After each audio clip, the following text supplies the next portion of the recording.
Hi friends, good morning. இன்றைய பொழுது உங்களுக்கு நல்ல பொழுதாக இருக்கணும். Good morning friends. நம்ம பயிர் பார்த்திங்களா எப்படி மழை விட்டுருக்குன்னு? இல்லை, நல்ல மழை விட்டுருக்கு. நம்ம துணியிலெல்லாம் கட்டி தொங்க விடலாம். அது ஏதாவது பள்ளி பாய்ச்ச வாய் வைக்கும். இதுனா ஒன்றும் ப்ராப்ளம் இல்லை. இந்த பாட்டத்தில் காற்று கொஞ்சம் போயிட்டுருக்கு. நல்ல மழை விட்டுருக்கு பாருங்கள். இன்றைக்கி சுண்டல் பண்ணுவோம்.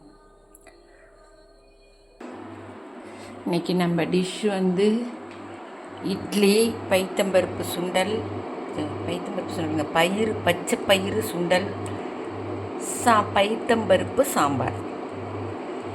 பைத்தம்பருப்பு சாம்பார் பண்ணிடுறதுன்னா துவரம்பருப்பு போடல, பைத்தம்பருப்பு மட்டும் போட்டு கேரட் போடலாம். கேரட்டு சாம்பார். பைத்தம்பருப்பு எடுத்து வச்சுருக்கேன். நம்ம ஸ்ட்ரெயினரை இழுத்து, ஆனால் இது உங்களுக்கு ஒரு நல்ல ஒரு ப்ரோட்டீன் டிஷ். நீங்கள் சாப்பிட்டீங்கன்னா இன்றைக்கி ஹெல்த்தியாக இருக்கலாம். ஃபைபரு எல்லாமே இருக்குது. பார்த்திங்களா, அரிஞ்சு வச்சுருக்கேன். இது வெங்காயம் சாப்பரில் பண்ணி வச்சுருக்கேன். இது தக்காளியில் இந்த கடினமானதை எடுத்துருவேன். இந்த கடினமான அப்போல்லாம் சேர்த்தான் போட்டுட்டு இருந்தோம். இப்போ சொல்கிறாங்க சில பேர் இந்த முனையை மட்டும் ரவுண்டாக கட் பண்ணிடுறாங்க. அப்படி கிடையாது. இது குறுக்க அரிஞ்சோம்னா உள்ளே இந்த மாதிரி இருக்கும். பாருங்கள், ஒரு தக்காளியிலே நான் இப்படி எடுத்துருக்கேன். இது மாதிரி கொஞ்சம் வேக மாட்டேங்குது, கல் போல் இருக்கும். இந்த வெள்ளையாக உள்ள பகுதியை எடுத்துட வேண்டியது தான். வெங்காயம், 3 பச்சை மிளகா, கேரட்டு, பீன்ஸு போட்டுக்கலாம்.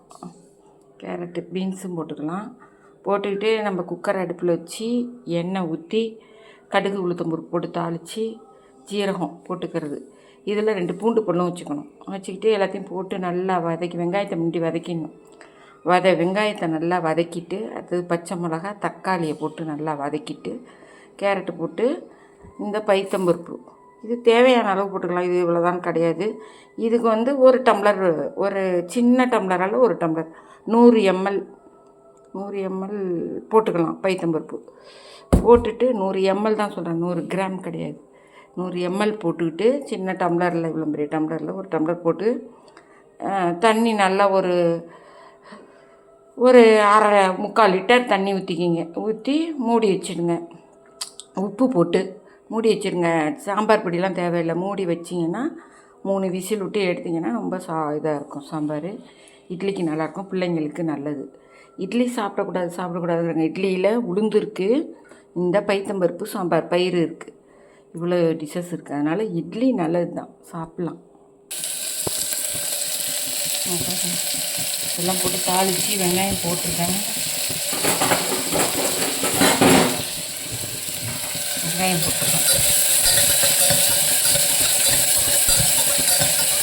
கடுகு உளுத்தம்பருப்பு ஜீரகம் போட்டுக்கிட்டேன். 2 மிளகு கூட போட்டுருக்கேன். பிள்ளைங்களுக்கு எல்லாம் நல்லது. பச்சை மிளகா போட்டுக்கிறேன்.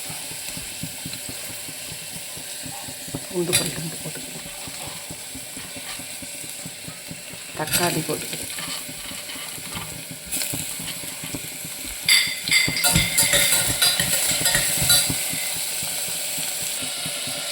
தக்காளியோடைய 2 உப்பு கல் உப்பு தான் போடுவோம். போட்டோம்னா தக்காளி கொஞ்சம் மேலே அரைஞ்சி வரும்.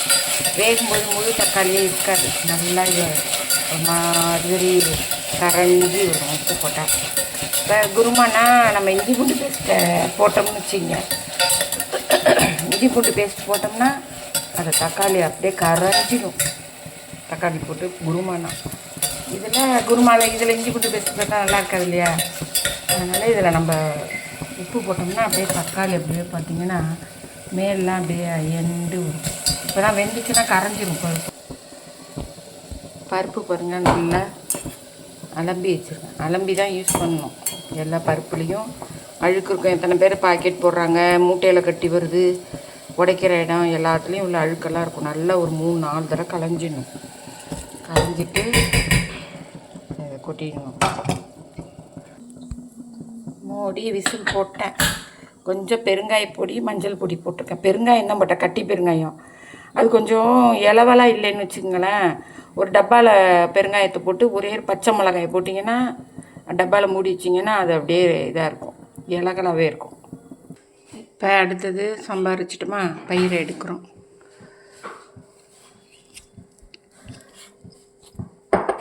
இது அப்படியே திறங்கம்மா சித்த, வாங்க இந்த மூடியை திறங்க சித்த, ஒரு கையால் திறக்க முடியல. அது கிளாஸுமா.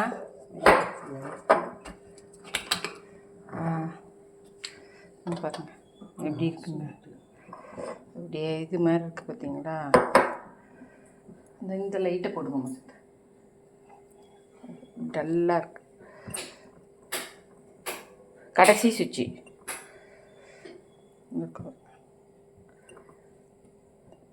இது சும்மாவும் சாப்பிட்லாம், நறுக்குன்னுலாம் இருக்காது, நல்லா சாஃப்டாக இருக்கும். இப்போ ஷாப்லாம் விற்கிது இது மாதிரி, சும்மாவே பாக்கெட் போட்டு விற்கிது, நம்ம அது போல் வாங்கி சாப்பிட்லாம். எல்லாம் பிடிச்சிருக்கு பாருங்க, வரவே மாட்டேங்குது வெளியில்.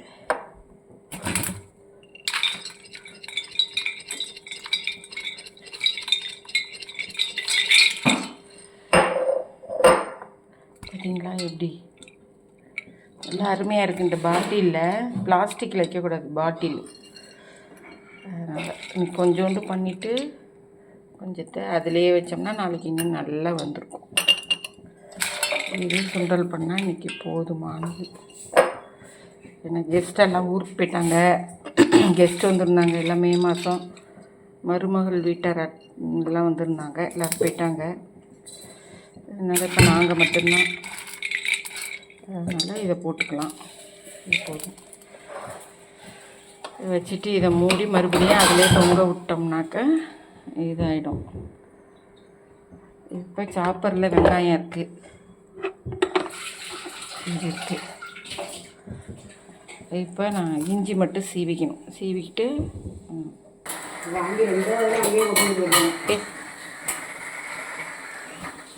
தொண்டை அதை ஏன் எனக்கு தொண்டை கமறிக்கிட்டே தெரியுமா. நேற்று கூல்ட்ரிங்க்ஸ் குடித்தேன். நான் கூல்ட்ரிங்க்ஸே ரொம்ப குடிக்க மாட்டேன். அந்த பவுண்டா உண்டா அது, இந்த 7up மிராண்டா, இந்த மாதிரி இந்த லொட்டு லொசுக்கு இதெல்லாம் குடிக்கவே மாட்டேன். நேற்று கொஞ்சம் தாகமாக இருந்துச்சுன்னு குடித்தோம் பாருங்கள். மோர் ஆற்றி குடித்தேன்னா எனக்கு ஒன்றும் பண்ணாது, அது அப்படியே இருமல் வந்துடுச்சு. லைட்டாக தான் இதெல்லாம் தேவையில்லாது தானே, அதெல்லாம் ஒதுக்கலாம். இட்லி தோசையை ஒதுக்கிறத கூல்ட்ரிங்க்ஸ் ஒதுக்கலாம். எண்ணெய் சட்டி, எண்ணெய் ஊற்றிருக்கேன், கடுகு போடுறேன், கொஞ்சோண்டு ஜீரகம் போடுறேன். சுண்டலுக்கெல்லாம் கடலைப்பருப்பு தேவையில்லை, 2 உளுத்தம் பருப்பு போடலாம் வாசத்துக்கு. மிளகாய் போடுறேன். நல்லா பொரிஞ்ச உடனே வெங்காயம் வச்சுருக்கேன் பாருங்கள். வெங்காயம் கொஞ்சம் அதிகமாக தான் வச்சுருக்கேன் பாருங்கள்.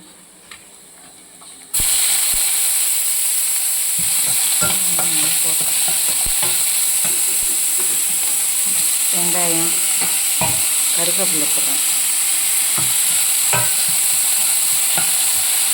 நல்லா வதக்கிக்கிறோமா. இஞ்சி மட்டும் கொஞ்சம் கடைசியாக போட்டால் கொஞ்சம் நல்லாயிருக்கும்.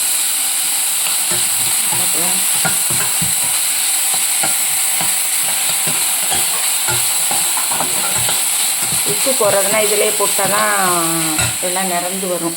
உப்பு மட்டும் எடுத்து வைக்காமல் விட்டேன். ஓகே, கொஞ்சமாக உப்பு எடுத்துக்கலாம். உப்பு ஸ்பூனில் தான் எடுப்பேன், கையால் எடுத்துக்கிறேன். ஏன்னா இது சால்ட்டு தான் போட்டிருக்கேன்.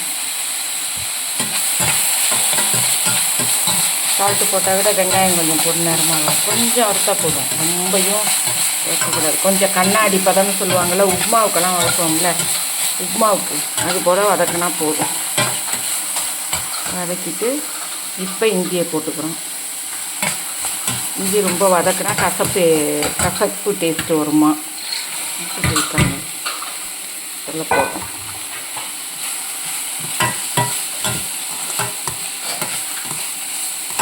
இது அழுத்தமெல்லாம் இருக்காது, தண்ணி ஊற்றி வேக வைக்கணும்லாம் அவசியம் கிடையாது. நம்ம குக்கரில் வச்சு அவிச்சோன்னு வச்சுக்கோங்க, ஒன்றுமே இருக்காது, எல்லாம் அப்படியே தனியாக போய் வேஸ்ட்டு. இவ்வளோ தூரம் நம்ம மெனக்கிட்டது.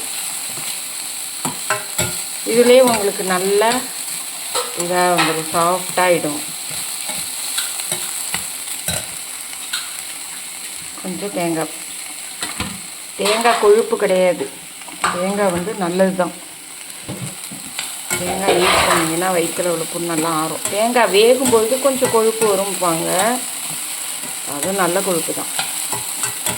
சில தவறான கருத்துக்கள் தான் நம்மளும் அதை தான் ஏற்றுக்கிறோம். ஏன்னா அதெல்லாம் நல்லா இன்ட்ரெஸ்டாக சொல்லும்பொழுது ஏற்றுக்கிறோம். அந்த ஹைட்டு பார்த்தீங்களா எப்படி இருக்குது, பார்க்குறதுக்கு அழகாக இருக்குது. பாருங்க எப்படி இருக்குது பார்த்தீங்களா, பார்க்குறதுக்கு முளை கட்டிய சுண்டல் ரெடி. இதே வந்து பசங்க சாப்பிட்ற மாதிரி கொடுக்கணும் அப்படின்னு சொன்னாக்கா நம்ம என்ன செய்யலாம், இதை அப்படியே ஒரு மிக்சியில் போட்டு லைட்டாக ஒரு கிரைண்ட் பண்ணி எடுத்து சர்க்கரை போட்டு கிரைண்ட் பண்ணாமல் கூட பசங்க சாப்பிட்டா கொடுக்கலாம். சாப்பிட்லன்னா சொல்கிறேன், ஒரு கிரைண்ட் லைட்டாக பண்ணி ஒரு க்ரஷ்ஷு பேக் சைடு ஒரு க்ரஷ் கொடுக்கணும். கொடுத்துட்டு அதில் தேங்காய் சர்க்கரை போட்டு நம்ம கொடுக்கலாம். கொடுத்தா பிள்ளைங்க நல்லா சாப்பிடும். ஓகே கைஸ், எங்கள் பேரை வந்து வைப் வித் பப்பின்னு போடாதேன்றான், வேறு பேர் போட சொல்கிறான். ஏன்னா அது போட்டால் வேறு ஏதோ வருது, நாய்க்குட்டி படம்லாம் வருதான். அதனால் பேரை அவன் முன்னாடி இந்த மாதிரி ஆஸ்ஜியலியோனே மாற்றுமா அப்படின்றான். சரி மாற்றுவோம் அப்படின்னு தான் இருக்கேன். என்னென்னு ஒன்றும் கன்சல்ட்டு பண்ணிக்கிட்டு மாற்றுவோம். உங்களுக்கெல்லாம் வருதா வைப் வித் பப்பின்னா? உங்களுக்கு வருதா என்னோடய சேனலு? ஏதாவது கமெண்ட்டில் போடுங்க. ஓகே கைஸ், ரொம்ப நாளைக்கு போட்டேன். Okay guys, by.